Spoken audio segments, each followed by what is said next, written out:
Olá pessoal, tudo bem? Então hoje mais um capítulo do nosso livro Dimensões Espirituais do Centro Espírita. Hoje nós chegamos no terceiro capítulo. Esse capítulo é bem curto para quem teve a oportunidade de ler, de acompanhar. Ele é bem curtinho, mas ele nos traz lições muito grandiosas. Porque, como eu falei, a Sueli Caldas, ela não traz um livro psicografado, mas ela traz uma obra de pesquisa. E a sua pesquisa é muito interessante. Então, nesse terceiro capítulo, o tema é recursos magnéticos de defesa. Então, nós vimos nos capítulos anteriores, onde a Sueli vai nos dizer da importância de quando é construída uma casa espiritual, uma casa, um centro espírita na Terra, que ele, antes de ser construído, ser realizado, ele já existe no plano espiritual. E de que os seus dirigentes, né, os seus presidentes, eles são escolhidos também na espiritualidade, dentro da programação espiritual. Então, não existe acaso.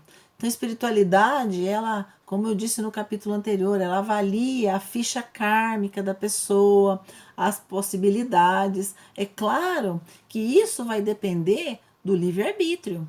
Então, muitas vezes há uma programação para determinada pessoa seguir, ter todo o subsídio, o suporte da doutrina espírita, uma programação para estar servindo as pessoas e, por exemplo, ser presidente. Mas pode ser que a pessoa desvie do caminho, porque além da nossa programação, nós temos o livre-arbítrio. Então, muitas vezes as pessoas se deixam levar por outras questões da vida, pelas questões materiais da matéria e não assumem o compromisso que realmente se programaram na esfera espiritual. Mas é importante que a gente tenha isso em mente.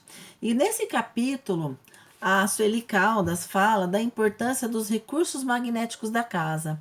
Então, que além da importância de cada um dos participantes, do dirigente se manter equilibrado, se manter a sua mente muito voltada ao bem, né, a sua intimidade.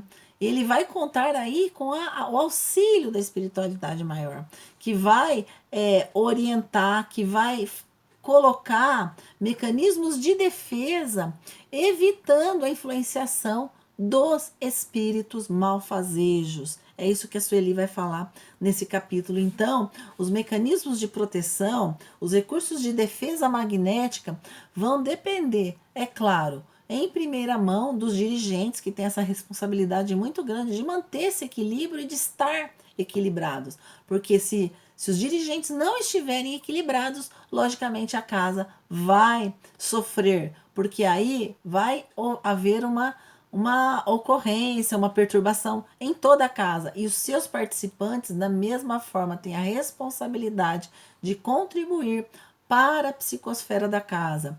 E lembrando daquele livro Obreiros da Vida Eterna, a irmã Zenóbia, ela coloca muito bem essa questão dos recursos de defesa. Quando ela está na casa Fabiano de Cristo, onde eles descem naqueles abismos, ela menciona para cada participante que não pode ter comentários nem pensamentos que não sejam edificantes. Qualquer outro pensamento menos edificante ela proíbe, porque ela fala que atinge os recursos magnéticos da casa, que são todos realizados através da mente de cada um dos participantes.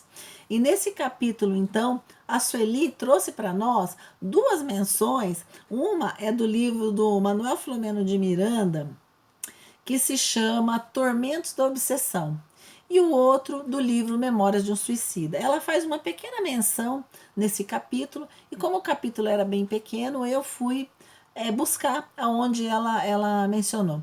Nesse capítulo que ela menciona da importância dos recursos magnéticos da casa e tudo que acontece na esfera espiritual, que muitas vezes nós não vemos, não sabemos, ela menciona o capítulo 21 desse livro, né, do Manuel Filomeno de Miranda, Tormentos da Obsessão.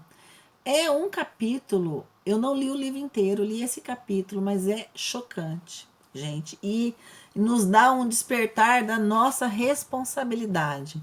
ela conta a história do Dr. Evaldo. Então, ele, né, Manuel Filomeno de Miranda. Então, nesse capítulo, eles chegam, né, no hospital do Dr. Inácio Ferreira com outros médicos e eles vão se deparar com uma situação que parece filme de ficção, com um homem que está todo encapsulado num verdadeiro casulo. E aí, nesse capítulo, eles vão narrar a forma como é feita, eles abrem o casulo, é uma verdadeira cirurgia, com médicos, com anestesistas, toda a cirurgia feita na esfera espiritual. E aí, o que mais causa estranheza e assim um certo receio de nós espíritas é que essa pessoa que ele tinha perdido a forma, ele estava todo encapsulado num processo de obsessão, ele, por vidas sucessivas, ele havia se comprometido. Então ele foi, na última reencarnação, ele se preparou na espiritualidade por muitos anos, reencarnou no lar espírita, participou da evangelização, teve uma mãe que foi um anjo para ele.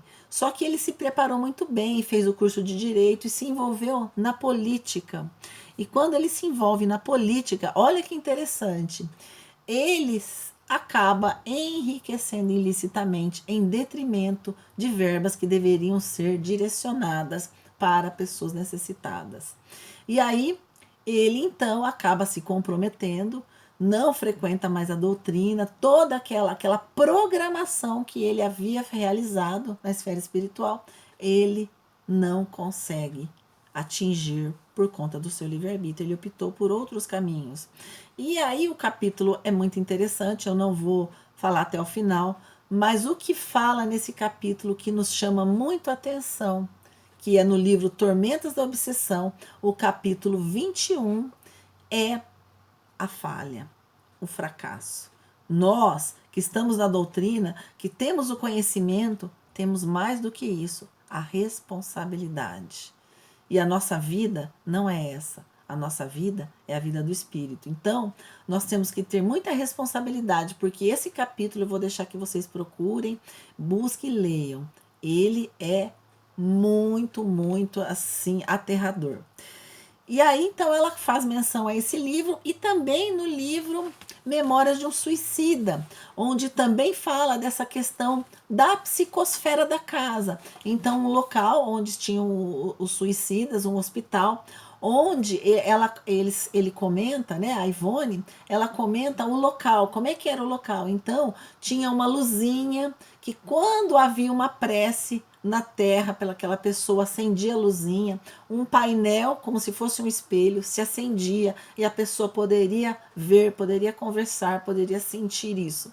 Então, eu não vou me delongar, mas é também muito interessante, essa menção é no capítulo 4º do livro Memórias de um Suicida. Porque eu trouxe todo esse subsídio? Porque a Sueli Caldas traz isso. Então, a importância de nós mantermos de toda essa psicosfera, dos recursos de defesa, eles serão feitos pelos dirigentes e nós, enquanto participantes, enquanto conhecedores da doutrina, somos coadjuvantes na manutenção de toda essa organização espiritual da casa espírita. Então, todas essas defesas também dependem de nós, da nossa contribuição.